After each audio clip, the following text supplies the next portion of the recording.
On day 4 of the US-Israeli war on Iran, the US president has claimed Iran wants to talk, but it's too late. Posting on his Truth social platform, Donald Trump said the country's Air Force, Navy and leadership were gone. In some of today's other developments, the US and Israel carried out new attacks on Tehran, including on the presidential compound and state broadcaster. Israeli ground troops advanced into southern Lebanon and continued bombing Beirut. Iran fired drones in retaliation at its neighbours in the Gulf, including 2 that struck the US Embassy in Riyadh, causing minor damage. Iran also continues to strangle shipping through the Strait of Hormuz, where a fifth of the world's oil and liquefied natural gas passes. Devastation on the streets of Tehran for a 4th day, as a bustling, densely populated city of nearly 10 million people is rapidly turned into a battered war zone. Waves of US and Israeli warplanes and missiles have descended on the city in their quest for regime change. The heart of the Iranian government is the target, but it continues to beat defiantly. Security Chief Ali Larijani says Iran has prepared itself for a long war. He is seen as filling the power vacuum after the assassination of the supreme leader. The human costs are escalating. The Red Crescent says the death toll in Iran is well over 700, including about 150 girls killed on Saturday, their young lives cruelly pulled into the battle for control of the country. Nearly 2,000 kilometres away, Beirut is once again awakening to a familiar sound. Loud blasts echo across this ancient, war-weary city. The Lebanese capital's southern suburbs, swelled for decades with Palestinian refugees, is a stronghold for Iranian-backed armed group Hezbollah. Iran continues its fierce response with waves of missiles and drones. It may not have the capabilities to reach the US, but it can strike its many strategic and military assets across the Gulf. Iran's foreign minister insists they don't want to regionalise the war, but says US bases in the region are legitimate targets. And despite its air defence system, Iranian missiles have hit central Israel. At least 10 people have been killed in Israel since Saturday. Less than a week ago, both sides were talking, seeking a diplomatic solution to Iran's nuclear enrichment. Now, the Natanz nuclear site has been hit. Whether it is out of action is unknown. But what we do know is that anger and shock in the world's most volatile region is growing, as its diverse peoples suffer once again, whilst their leaders fight for power. David Landy, RTE News. Lebanon has been drawn further into the war. Hezbollah fired rockets towards Israel, and Israel responded by repeatedly hitting Beirut from the skies. Israeli ground forces then advanced into southern Lebanon in what they said was an attempt to create a security zone. Around 350 Irish soldiers are based in that area, most of them at Camp Shamrock on a UN peacekeeping mission. Smoke billowing over Beirut today after hostilities between Israel and Hezbollah escalated. The Iran-backed Lebanese group fired rockets into Israel to avenge the killing of the Iranian supreme leader. Israel responded with airstrikes on the capital, targeting Hezbollah-controlled areas.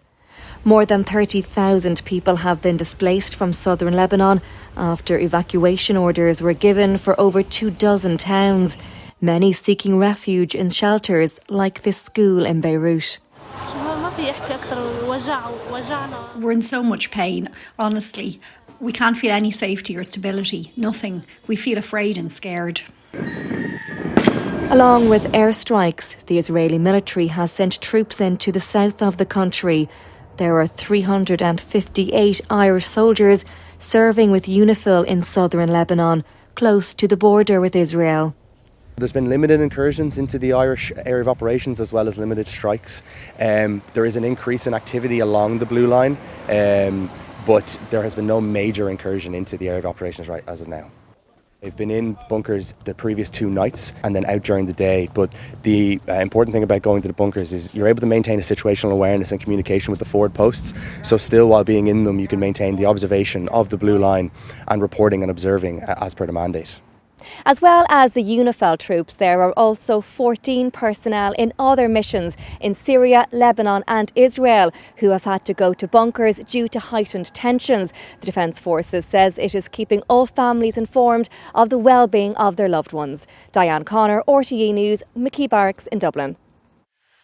US President Donald Trump has been meeting German Chancellor Friedrich Merz at the White House. He's the first European leader to visit Washington since the war began. As the leader spoke to the press in the Oval Office, Mr. Trump admitted that he was not certain what will be next for Iran after the war. Security tight near the US Embassy in Saudi Arabia after 2 drones struck, and smoke rises from the vicinity of the US Embassy in Kuwait. The message to American citizens in the Middle East from the State Department: take cover immediately or try and leave, as Iran retaliates. Top Trump administration officials are back on Capitol Hill today, briefing lawmakers about the operation. The head of the Department of Homeland Security is also before Congress, as Republicans call on Democrats to agree to start refunding DHS, pointing to a high terrorist risk in the US following attacks on Iran. The latest Democrat-led shutdown of DHS is reckless, it's unnecessary, and it undermines the American national security. Well, thank you very much, everybody. For the US president, he's meeting with the German Chancellor at the White House, the first European leader to see the Commander-in-Chief since the operation began, as his country, with the UK and France, issued a joint statement urging negotiations. Now, they no longer have air protection.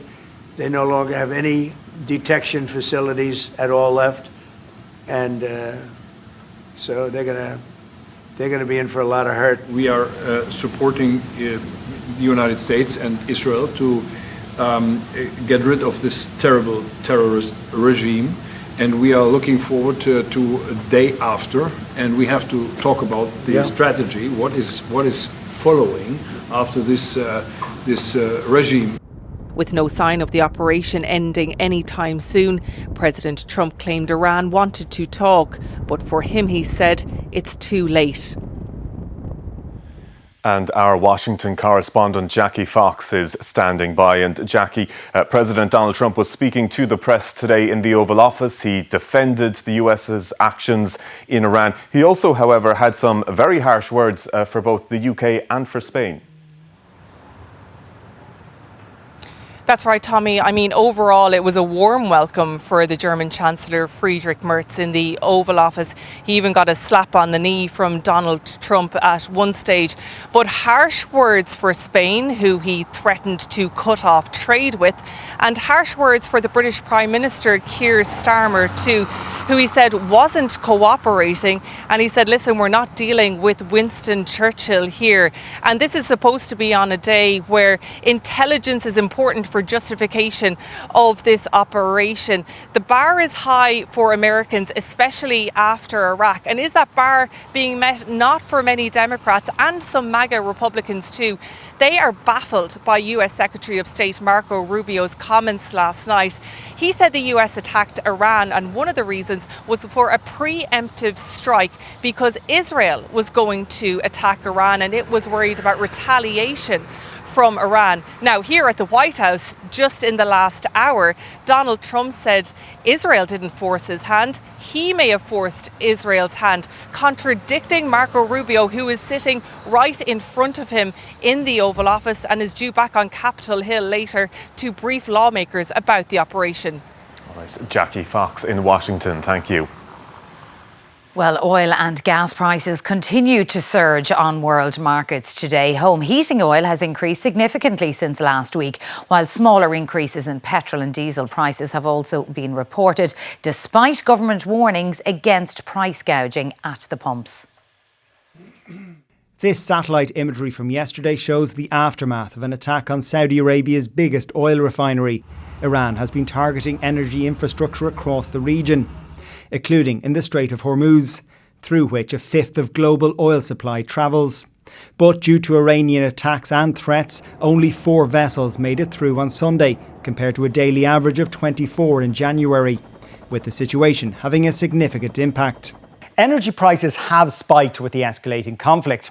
A barrel of Brent crude, that's risen by roughly 14% since Friday to around €85. But the jump in wholesale gas prices is much more pronounced. The price per megawatt hour is up by around a third to just under €60. To put those increases into context, you can see in early 2022, just after Russia invaded Ukraine, there were those huge spikes. A barrel of oil, that was costing almost €130, while gas was around €330 per megawatt hour. So while prices have jumped because of the Iran war, we're not in the same situation we were in 4 years ago. Although Irish consumers should only start to feel these increases once suppliers are buying new stock, there are anecdotal reports of people already being charged significantly more for the likes of home heating oil and other fuels. People are usually locked into gas or electricity contracts. It's different with heating oil because people get deliveries on more of an ad hoc basis, and so companies can, I suppose, do a little bit what they want there. But we have only seen an increase so far in 10 to 15% in traded oil prices on the markets. So you shouldn't really expect to see retail prices dramatically rising at anything above that at this stage. The Irish Petrol Retailers Association says it's expecting prices at the pumps to go up, but that this could be short-lived once markets adapt. Angus Cox, RTE News. The opposition has called on the government to unequivocally condemn the US-Israeli actions in Iran. Labour accused the coalition of soft-pedalling a response in advance of the Taoiseach's St. Patrick's Day meeting with the US President in Washington. Taoiseach Micheál Martin repeated his call for de-escalation, and he added that multilateralism had failed to rein in Iran. As bombs rain down on Iran, the political focus here is on the government's response to the US-Israeli actions, with the opposition accusing the coalition of a failure to call out an illegal war. Why is it that you will not call out this aggression and name it for what it is? You express concern, you call for restraint, but you notably stop short of condemning those that have launched this attack. Taoiseach Micheál Martin said the international rules-based order had been powerless to do anything about Iran, pointing out the thousands of Iranians executed recently for protesting. And I believe this conflict should be de-escalated as quickly as possible. The Iranian regime not only suppressed its own people, but was responsible for the deaths of many innocent people across not just the Middle East, but globally. It has sponsored terror, and you looked the other way for years on that. Labour leader Ivana Bacik condemned the Iranian regime as brutal, but she also said the attacks were illegal. Why can we not hear the Irish government condemning clearly the US-Israeli strikes as in breach of international law? There is, I think, Taoiseach, a clear indication that you're soft-pedalling a national response in fear of upsetting Washington. The normalisation of war, including the invasion at will of sovereign states, is a path that only leads to destruction and loss of life. In 2 weeks' time, the Taoiseach Micheál Martin will meet President Trump in the White House. The outbreak of war in the Middle East has significantly turned up the political heat on what was already a tricky meeting. Sandra Hurley, RTE News, Leinster House. All options are said to be on the table when it comes to assisting Irish citizens in the Middle East. Around 20,000 Irish people are believed to be living in or passing through that region. Well, for more on this, let's speak to our political correspondent, Micheál Lehane. Micheál, have we any idea yet of what those options are?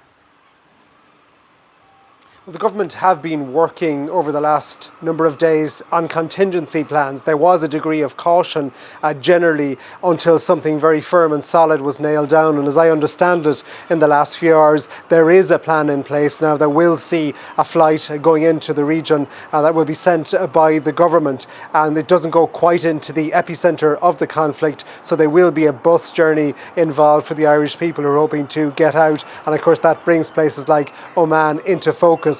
Possibly. I suppose it is clear too from the Minister of Foreign Affairs, Helen McEntee's comments earlier this morning on where the priorities will lie, given that a list was being drawn up of people with medical conditions and also people who might be at an advanced stage of pregnancy, that they would be the ones who would get the first flight out. But it does seem like something has been agreed now and an announcement is fairly imminent. OK, well, hopefully we can get more detail on all of that when we speak to the Minister for Foreign Affairs, Helen McEntee, later on 6-1. Well, staying with that story, and earlier the Cabinet met to discuss contingency plans for Irish citizens in the Middle East. We're joined now in studio by the Minister for Foreign Affairs and Defence, Helen McEntee, and thanks indeed for joining us on 6-1, Minister. There's around 2,000 Irish people on holiday or transiting through the region. We heard from some of them yesterday on the 6-1. They are eager to get home. What will the Irish government be doing to help them? Look, can I just appreciate the situation that they're in, and I think the longer it goes on, the more difficult it is for people, particularly those who aren't living there, who are transiting through, who are on holidays and just want to get home. The numbers are increasing every day, I will stress that. We've been asking people to register, not just those living there, but those in transit and on holidays. So we have a very clear picture as to who is in the region. And as of today, there's over 24,000 people have registered. Not all of those are still in the region, but that still means that the figure of up to 2,000 is probably accurate for those who want to get home, who are in transit.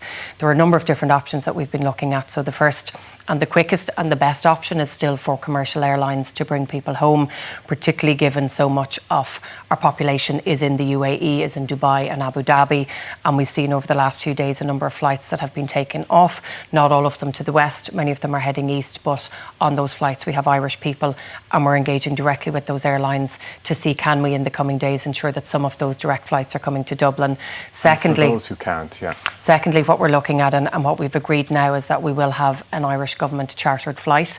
It's important that we can obviously say that this is the first of many, I hope, and that our focus now is making sure that in the next few hours, you'll appreciate it, I think it's about 10:30 there at night, but by tomorrow we'll be reaching out to citizens to try and make sure that that first chartered flight is full.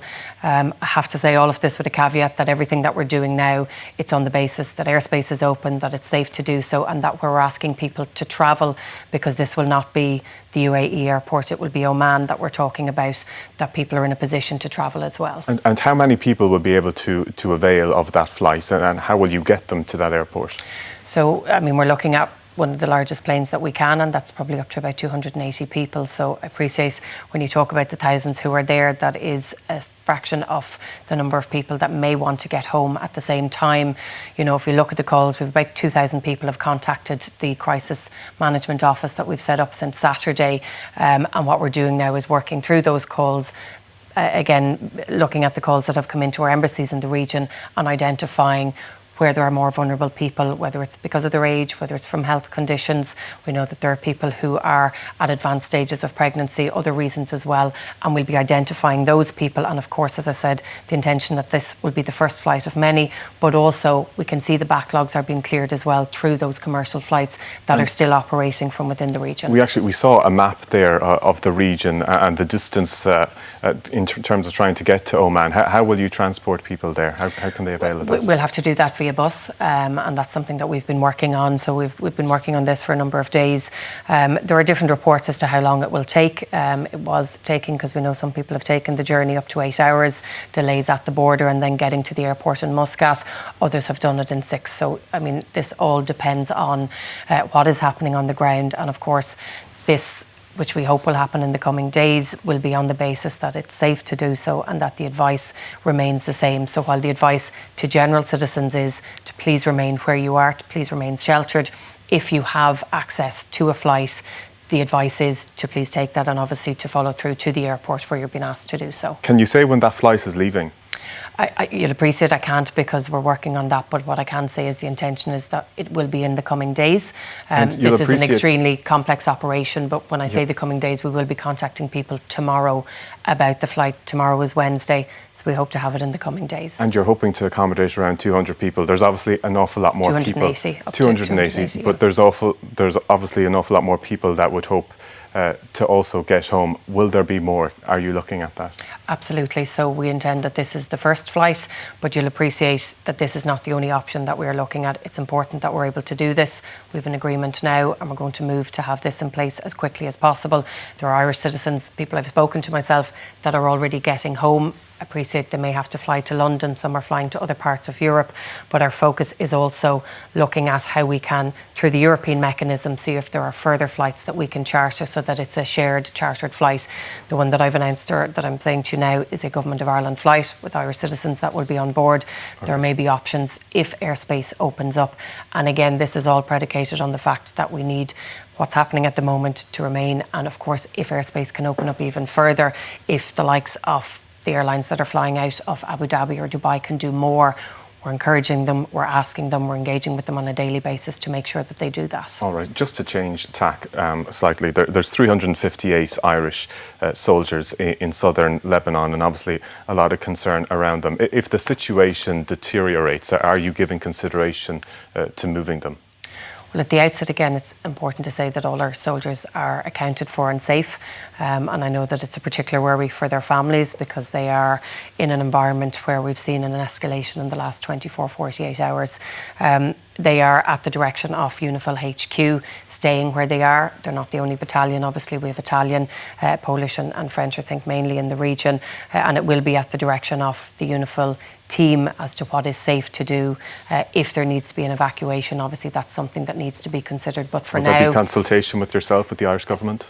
Absolutely. Look, my engagement with the Chief of the Defence Forces is on a regular basis throughout the day and over the last number of days. But this will be a decision that needs to be taken by the Defence Forces themselves based on what's safe to do so and what their operation. I mean, they are still on the ground. They are still, while their patrols may be limited compared to what they had been, they are still operating on the ground and they are still carrying out the duty that they're all there to do and that we're very proud of. In terms of the US's actions in Iran, you may have seen earlier at leaders' questions, the Labour Party, for example, were accusing the Irish government of soft pedalling, accusing the government of not wanting to upset Donald Trump ahead of the visit on St. Patrick's Day. Why isn't the Irish government being more strong in their condemnation? Spain has said that the US's actions were outside of international law. Do you agree? Was it outside of international law? Well, look, my priority and focus is how do we de-escalate the situation? So we can talk back and forth on this, or we can focus our priority and our energy in trying to de-escalate the situation. You'll know too, Donald Trump has said that the time for talking with Iran is over. I mean, I've said in the last few days that it's very clear there isn't a congressional mandate here. It's very clear that there isn't a UN mandate, and I can't be any clearer in saying that from an Irish perspective there should be any type of offence like this, there should be a UN mandate. And so our focus has been, through my own engagement with my own foreign affairs colleagues, we met on Sunday for many hours, we're going to meet again later on this week specifically with ministers from within the Gulf region. Our focus has to be to get people back around the table. I don't accept that there is no ability to bring people back and to talk and to try and find a peaceful way forward, because this is the last thing that the region wanted. I've been there myself in recent weeks. It's very clear that this is the last thing that anybody in the region wanted. And so our focus as a government will be to try and do everything that we can, and our influence and our engagement, not just with European colleagues, but with the US as well, to try and pull this back and to try and look towards peaceful solutions here for the overall outcome. All right, Minister for Foreign Affairs and Defence, Helen McEntee, thanks for speaking to us on 6-1.